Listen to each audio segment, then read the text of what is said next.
Good evening. Thank you very much for coming. Our hope for this evening is to really focus on the public process related to the IDO and give you some framework for how that works. And from that, as Vanessa mentioned, we are able to stay for very specific questions, but we're hoping this gives you just a general framework for how things are working now under the IDO. So I work for the Office of Neighborhood Coordination. We're currently housed in the City Council Services Office. And our job is governed by an ordinance. The name of that ordinance is the Neighborhood Association Recognition Ordinance. This ordinance was formally adopted in 1987. And prior to that, there were neighborhood associations that were operating within the city and trying to improve their neighborhoods. The ordinance provided a structure and a framework for how our office, the Office of Neighborhood Coordination, or ONC, how we would create a database of contacts so that we could conduct outreach, and the city could conduct outreach to neighborhood associations, and also as a way for neighborhood associations to interact with the city. Now, as part of that ordinance, there's a number of guiding principles. The two that I want to highlight here are, to me, the most important, okay?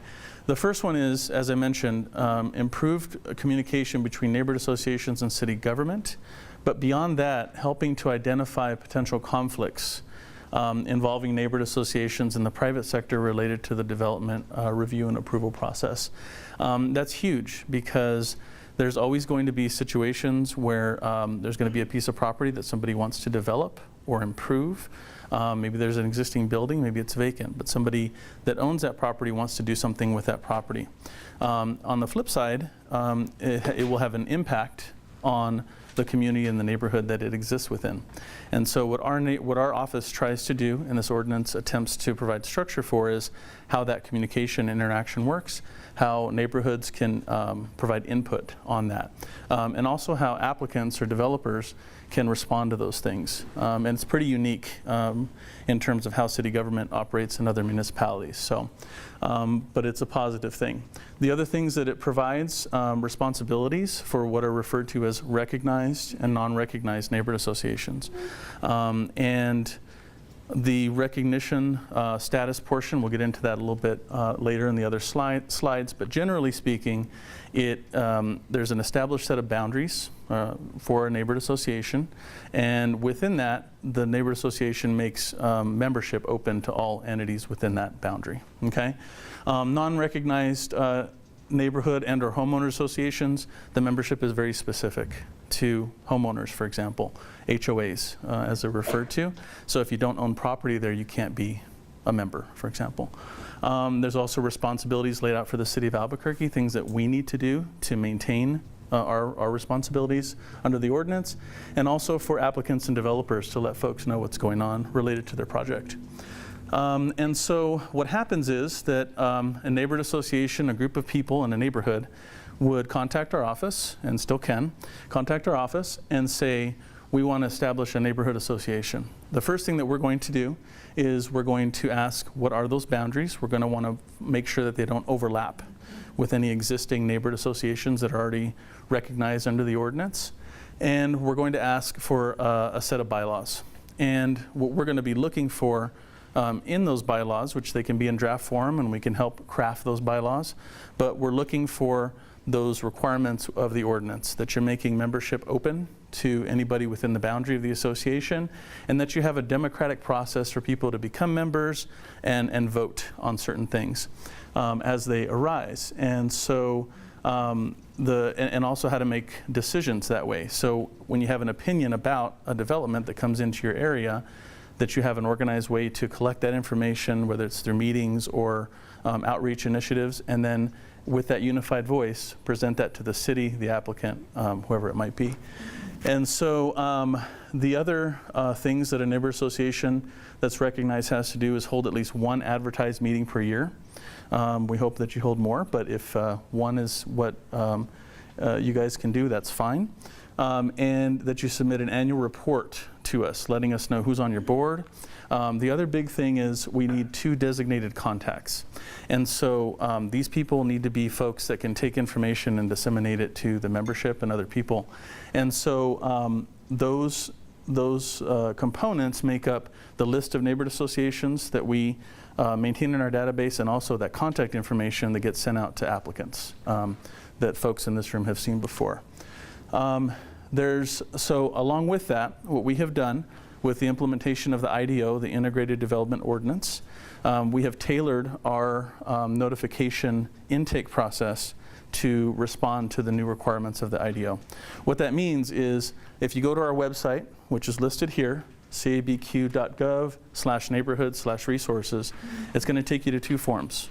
One form is for applications that require a neighborhood meeting, and Mikaela will talk more about that in more detail. The second one is for public notices. So in some cases, an application might require both. You might have to do a neighborhood meeting before you submit your application, and then when you're ready to submit your application, you have to do public notice. We want to emphasize through this training that the neighborhood meeting portion or component of the IDO and the intake process is one of the most important and key elements to making fostering better communication and making the process work, okay? It's something new that the IDO has implemented, but something that is in the spirit of the Neighborhood Association Recognition Ordinance, or NARO, and so it's an important component. What applicants do once they get to our website, they fill out the form. It asks them to provide information about who's submitting the application, where it's located, as well as cross streets, maps to help us find them. Sometimes there's vacant pieces of property that don't have addresses, and so we have to be able to find that piece of property. Once we've located it, what we do is we're checking to see if that piece of property is located within the boundary of an association, if it abuts or is across a public right-of-way, if the subject site is within those parameters. And that tells us which associations from our database and our list of contacts needs to be notified. The next thing that we do once we've determined that is we send an email to the applicant. This contains a summary of what they've sent to us. It also provides the list of names, addresses, phone numbers, email addresses, if they're on file, to the applicant. And then from there, they will either be reaching out to neighborhood association contacts to offer a neighborhood meeting as a requirement, or letting a neighborhood association or neighborhood associations know that they're getting ready to submit an application. Some requests require a neighborhood meeting and a public notice. Some just require a public notice. Mikaela will go over in more detail what's entailed with that. And we also track all of those notifications. And that's an important thing because we can always go back on our records and track those down. And it has come up where we've had to go back and verify whether somebody should have been notified and they weren't, because there's legal requirements related to notification that we have to be able to go back and track. So, and it has come up from time to time. Now, once the applicant has the contact information, as I mentioned, there's a table within the IDO that they have to follow. And what we're trying to do here is we're trying to ask applicants to provide enough information to the neighborhood association contacts and their membership, in turn their membership, so that they can understand what's being requested, understand where it's going to be located, and start to form some opinions about potential impacts. From there, though, there's a time frame, there's a window that neighborhood associations have to say, yes, we want a meeting, or no, we don't. Once a meeting is held, that's where the communication, the dialogue begins, or should begin. And so now on the flip side, sometimes we understand that applicants, maybe there's still some things that are being worked out related to the project, but we're trying to encourage applicants to provide as much information as they can so that neighborhood associations get a good framework for what's being proposed. And lastly, we're looking at these things as long-term working relationships. That's a key piece that we want to articulate here on both sides. And so we want to look at this as the beginning of a long-term working relationship. So we want things to go as smoothly as possible. And we know that that takes time and effort on both sides, but we want to make sure that we're encouraging folks to do that. That's also in the spirit of the Neighborhood Association Recognition Ordinance and something that governs our work. And on the flip side, as I mentioned before, we want to make sure that neighborhood associations provide us with contact information for folks that are reliable in terms of getting information out to the membership. So if there's somebody that has a busy work schedule or doesn't check email that often or mail that often, probably want to think about maybe putting another person as that contact, because the more time that goes by, the more delays, and people can run up against very important deadlines that can't be changed after the fact. The other thing is an orderly and democratic means for making representative decisions. That's what I mentioned earlier.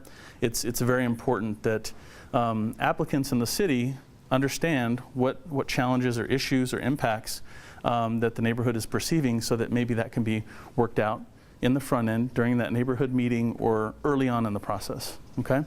And the other thing is that neighborhood associations work closely with ONC, Office of Neighborhood Coordination, and the planning department and other departments to stay up to speed on what's going on related to policy updates, regulation updates, and how, once again, how that impacts if a development is proposed in your area. So, and we're more than happy to help you along the way. And also, once again, approaching responses to applicants, again, as a long-term working relationship, because for most firms, it's not going to be the only request that they're submitting in your area. And so we want to make sure that we can foster good communication and relationship building. And then the other big thing is if there's some assistance that's needed through the Alternative Dispute Resolution Office, that we know about that ahead of time and we can get them involved if need be. And Tyson Hummell will go over that information in more detail. What I'm going to do now is turn it over to Mikaela Renz-Whitmore to cover more specifics about the IDO. Can you hear me okay in the room? How's everybody doing? Little low energy tonight. We had a lot of people here on Monday, so you guys are, it's 5:30, it's beyond 5:30, you've had a full work day, you're here talking about zoning and other things. I'm sorry, really sorry. It's what I do all day long and I'm still sorry. So my name is Mikaela. I work here in the planning department and was part of the team that put together the Integrated Development Ordinance, which was adopted almost a year ago exactly, November 17th, and went into effect in May 17th, 2018. So the first thing I want to talk about is why? Why do we change everything? It was a big change, and from the very beginning we've said this was an overhaul of a 40-year-old zoning code. And there were lots of reasons for it, but tonight I really want to focus on what we were trying to do when we, in my opinion, improved the public process for development. And there's kind of two things that we were trying to balance. The first two things that we were trying to balance is we really thought that if there was more upfront, early, productive conversations between neighborhood associations and the applicant when those final decisions about design haven't been made yet, when all of the money hasn't been spent yet, when everybody's not with their heels dug in yet, when people can still be imaginative and collaborative. So we tried to build in early requirements for conversations, and that's the neighborhood meetings that I'll talk about here in a second. Balanced with that, we wanted to say, okay, if you're going to spend a lot of time up front and we're going to make the rules very clear, then we're also going to provide a streamlined approval process to get people a final decision more quickly. So those are the two kinds of things that we're trying to balance as we walk a tightrope. The other two things that we were able to really balance here, on the one hand, we were raising the standards for what quality development means in the city of Albuquerque, bake it in to the actual requirements and regulations in the document itself. Previously, a lot of things had to get worked out on a case-by-case basis, negotiated in front of the Planning Commission. And sometimes that went one way, and sometimes that went another way, and it was a coin toss in a lot of cases. Not predictable for neighbors, not predictable for applicants, not predictable for the city either. Gambling not a good basis for good city government, right? So we wanted to make sure that those standards were really part of what's required of every applicant, no matter what. If we do that, and I think we did that, then we also took away discretion in those decision-making processes. If the standards tell you what's required, then you don't need a discretionary decision-making body to say, oh, and one more thing. Oh, and two more things. Oh, and three more things. Or you know what? We said that's required, but never mind, right? Instead, we want to say, look, it's a requirement. You either meet it or you don't, and the decision maker doesn't have to have discretion over what should be required. That means that more things that can be made, decisions can be made administratively by staff, and some things will still have to go in front of a public meeting or hearing. So the way that this table works, this is a table out of the Integrated Development Ordinance, which if you haven't cracked it open, I know it's intimidating, but we can help you. The one thing you might want to actually print for yourself and just have handy is this table 611. This is your best friend. This table tells you for every decision that we could imagine someone needing to walk through the doors in the planning department and ask us to decide, this table includes what notice is required, what meetings are required, who's going to make that decision, and a cross-reference for where you can find more information. And the way the table is organized is that these decisions up here in the top, I know you can't read it and you're not really supposed to, the decisions that are up here in the top are administrative decisions that staff can make. No public meeting, no public hearing, because it's very cut and dry. They either meet the standards or they don't. The meetings that are here in the middle are the decisions that are here in the middle are the decisions that are made at a public meeting or hearing. That's where you as a neighborhood association, or you as a neighbor, or you as an interested person can come and give comments about that particular decision. And this last set of decisions here at the bottom of the table are policy decisions. Those are big discretionary decisions that a board or commission is making, where they're looking not only at the regulations in the Integrated Development Ordinance and any other city regulation, but they're also looking at city policy. And the city policy that they're looking at the most often when things are coming to us here in the planning department is the comprehensive plan. And that comprehensive plan was also updated last year. So we have a brand new, shiny comprehensive plan with great policies and a brand new, shiny integrated development ordinance with new regulations. So that's kind of the way that this table is organized. And you'll notice that up here at the top, you've got smaller decisions that have less discretion and less public input. The bigger a project gets and the more important that project gets, the more discretion we give the decision makers to ask for more things to be required. So I'm zooming in now. Same table, but I'm zooming in and I'm only showing you site plans now. The decisions that are about a site plan, meaning someone's got a piece of property, they already have the zoning they need, now they're just trying to build something. So they give us a site plan, and there are 3 different types of site plans. One is a site plan administrative. That means staff's going to decide. It's a small project, so we get to decide just based on, do they meet the standards in the Integrated Development Ordinance or do they not? The site plan DRB goes in front of the Development Review Board, DRB, Development Review Board. That's a board made up of technical staff here at the Planning Department, the Water Utility Authority, the Park, who else? I'm like completely blanking. Parks used to be, but now there's a commenting agency. But transportation's on there, code enforcement's on there. It's very technical. Water Utility Authority's on there. And the last one is the Site Plan EPC, or Environmental Planning Commission. Environmental Planning Commission. So for each of these, the table will show you what public notice is required. And the different columns are the different kinds of notice is required. The first one, published notice, that's the city of Albuquerque publishing a legal ad in the Albuquerque Journal. That's published notice. So when you see an X, it is required for that decision type. The next column is mailed notice. That means mailing to property owners within 100 feet and the neighborhood association when someone applies for a decision. So when you see an X, that mailed notice is required. Again, property owners within 100 feet and the neighborhood association. Next column is a posted sign. That's where the applicant puts a sign on their property saying, we have an application in, and here's some information about where that decision's getting made. Next one is electronic mail. For the first time, our zoning code acknowledges this brand new technology called email that you can use to communicate with people. It's really exciting. So for the first time, an email can be sent to the neighborhood association and actually is required for all 3 of these site plans. And lastly is web posting. That's the city of Albuquerque posting our agendas when a decision is going to be made at a public meeting or hearing, and posting our notices of decision.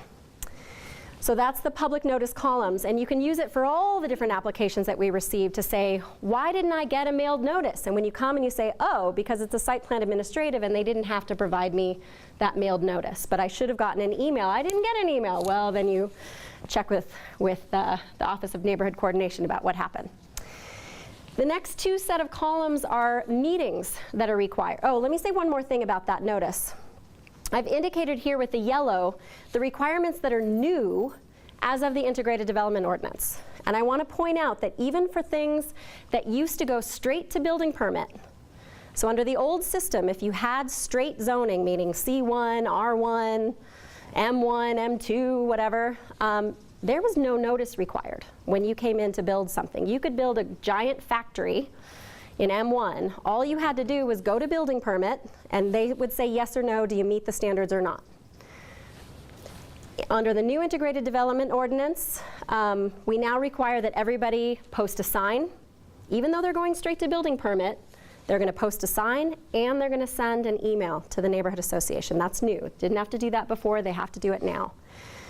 The other kind of, for site plan and DRB and EPC, just notice that all of the different kinds of notice are required for those bigger decisions. So you get to see it in the newspaper, and you get an email, and you get the mailed notice. Smaller decisions, straightforward, staff's deciding. Here are the decisions that get made at the public meeting or hearing. The next set of columns are the meetings that are required. Again, this is new. In the previous system, when things came through that were going to the Planning Commission, occasionally the Office of Neighborhood Coordination, when it was over here in planning, would say, that one looks big. Why don't we send that one to a facilitated meeting? But it didn't happen for everything, and it was based on the best guess of the person working at ONC at the time about what needed a facilitated meeting. Now the Integrated Development Ordinance says, if you're doing a site plan DRB or a site plan EPC, you are required to meet with the neighborhood association before the city will accept your application. If you come to the front counter and you turn in your application, we look and we see, where's your letter saying that you offered a neighborhood meeting? And if they don't have it, we say, I'm sorry, we can't accept your application. Go have a neighborhood meeting, and we send them to ONC to start that process. The other one is a pre-application meeting. That's a meeting with staff in the planning department to say, it really allows the applicant to say, here's what I'm planning on doing, here's what I think I'm going to do, here's what I think the requirements are, and we say, actually, and we can have a good discussion about, have you thought about this?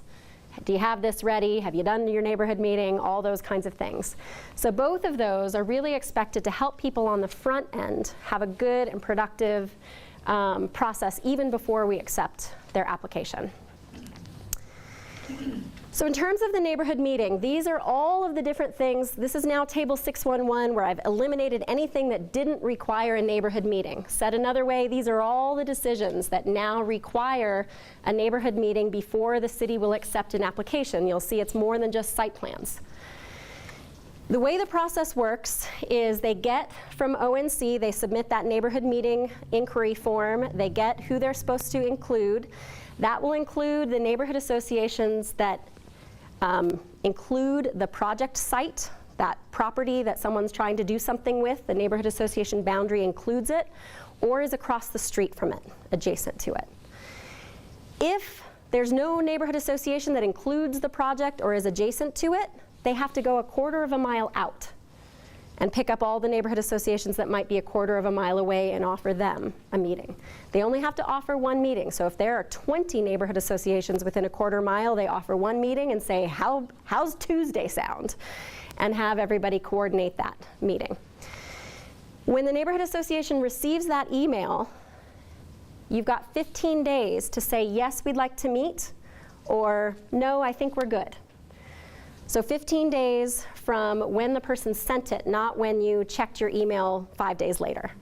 15 days from when they sent it to say, yes, we want to meet, or no. So those folks who are on file with the Office of Neighborhood Coordination either need to be empowered to make that decision, or you need to have a way for the neighborhood association to quickly agree within that 15-day calendar day period whether to say yes or no.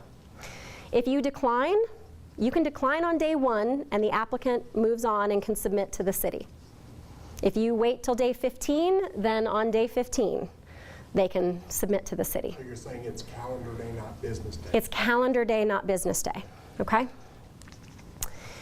So let's assume for the moment that the neighborhood association said, yes, we would like a meeting. The Integrated Development Ordinance requires that the applicant prepare these things at a minimum. And we're really talking about, you gotta show people what you're doing. Beyond that, if there's more things that are relevant to the project that are gonna help that neighborhood association understand and weigh in, please provide it. And if you can provide it in the neighborhood meeting request, better. Because then the neighborhood association can actually say, we looked at it, looks fantastic, we don't need to meet with you, or we looked at it, oh my God, you're meeting with us, right? So the meeting happens, the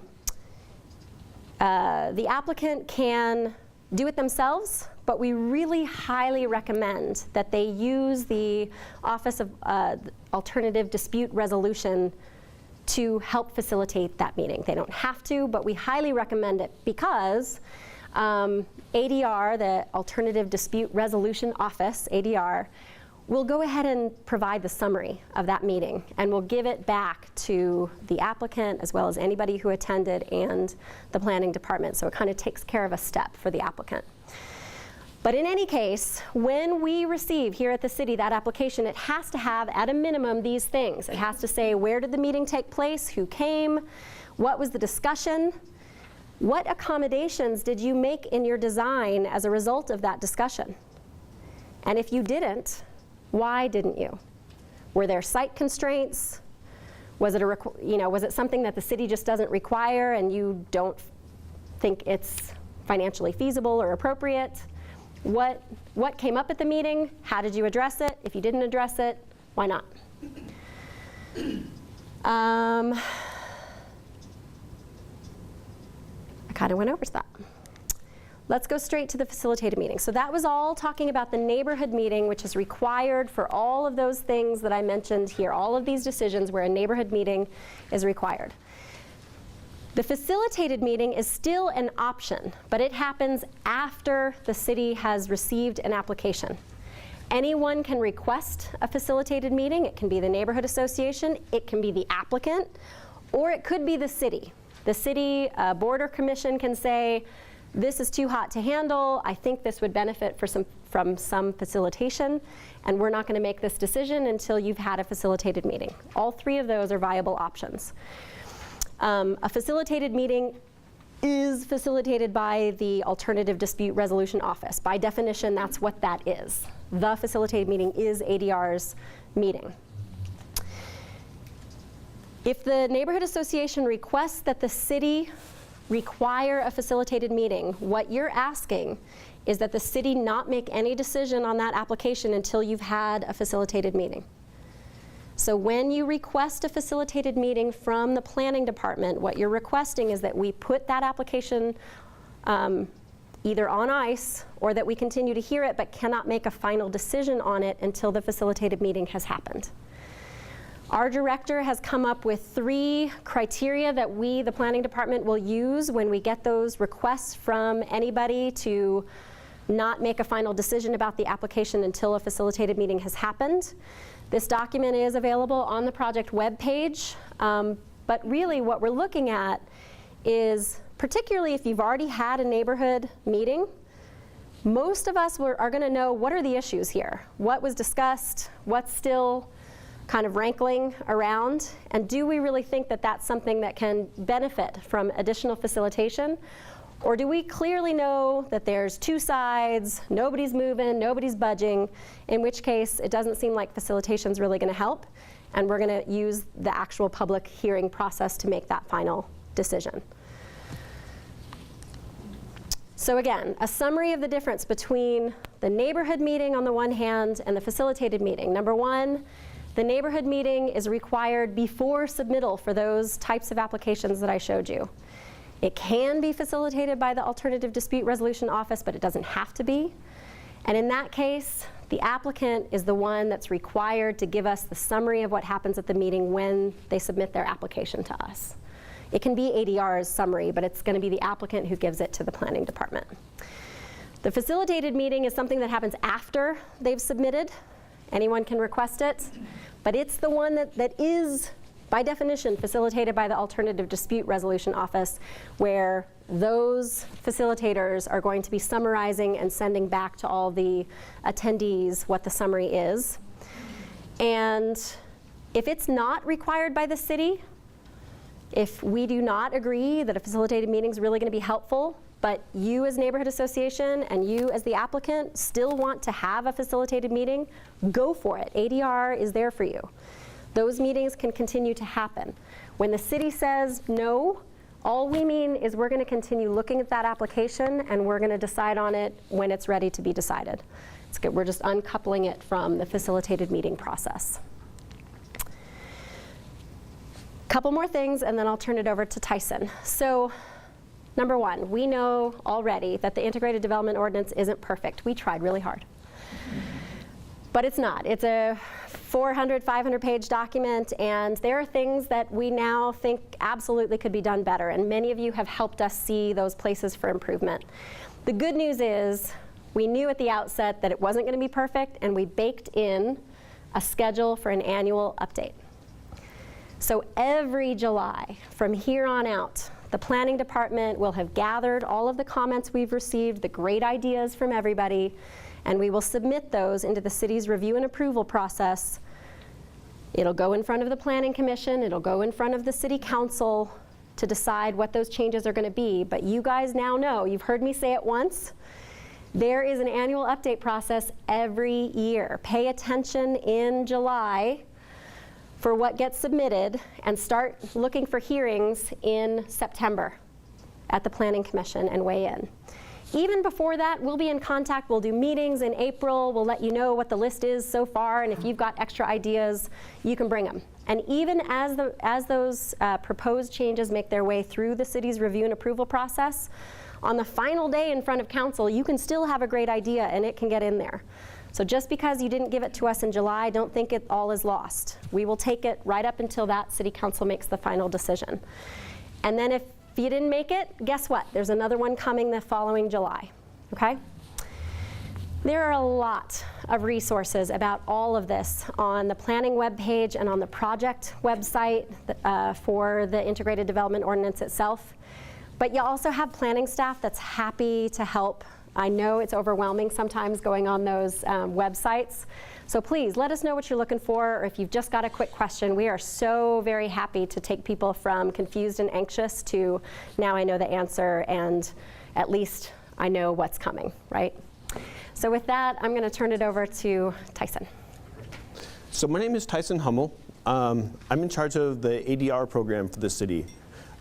I'm an assistant city attorney too, so we live within the legal department. And the reason they put ADR in charge of land use facilitation is because it needs to be guarded in the sense that it represents neutrality. So we have special ethical obligations under our legal practice that help to ensure that we're not going to side with developers or the community in an unfair way to help to bias the process. Rather, our job is to act as a pure third-party neutral and to bring out the concerns and to accurately reflect the solutions and issues that the parties themselves come to an agreement on. So our mission is to help to build consensus among parties in conflict, stakeholders in conflict, by providing a safe, neutral forum for them to have effective communication and collaborative problem solving. The important thing that I'd like to draw your attention to is the word consensus. The reason I invite your attention to that particular word is because that's kind of our objective. It means, in very simple terms, I believe that you've heard me, I believe that I've heard you.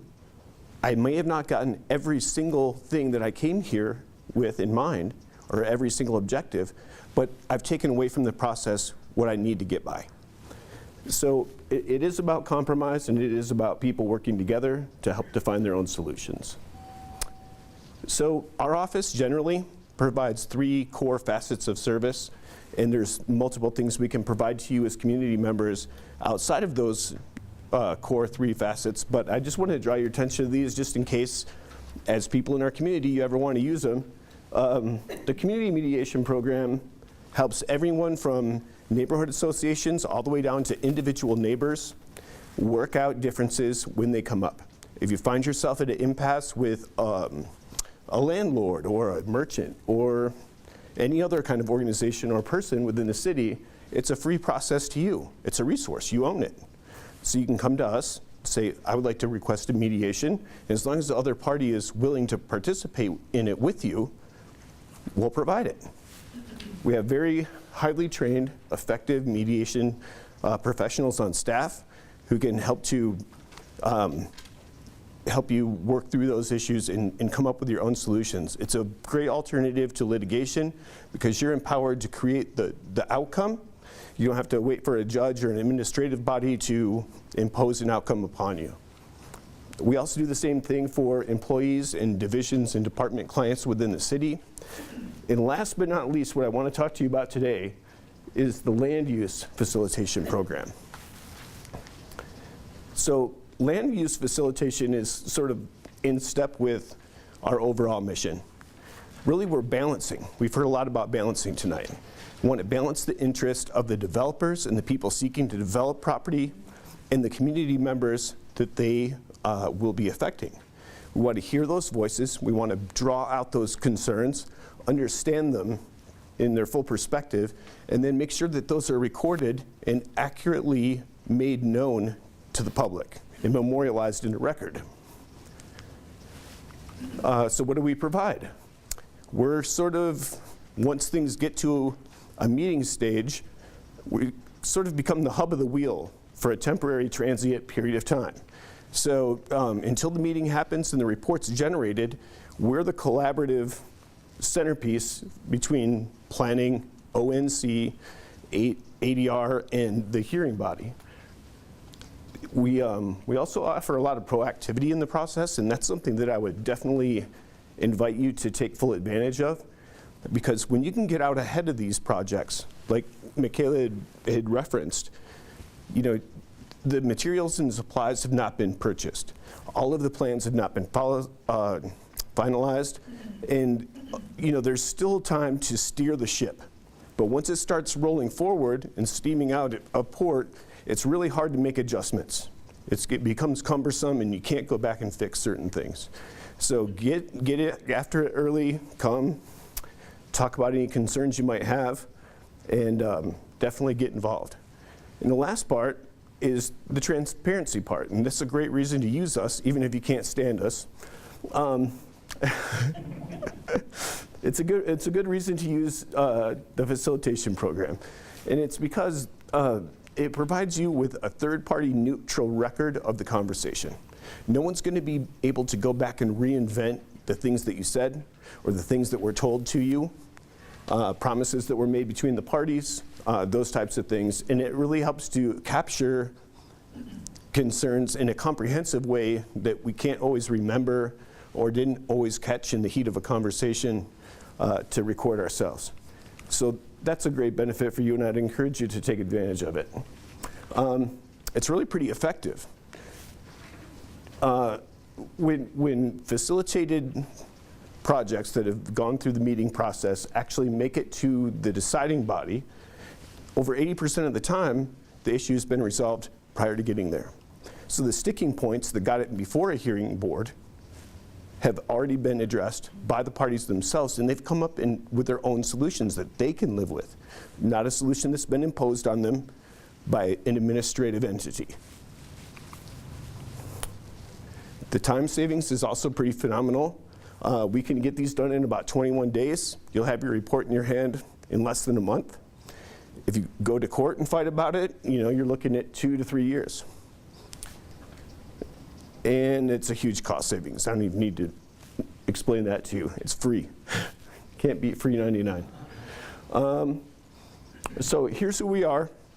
You can request the neighborhood meeting, the facilitated meeting, or any other type of service that we provide at any time by contacting us. This information is available on our website, the city website under ADR, and also in your materials.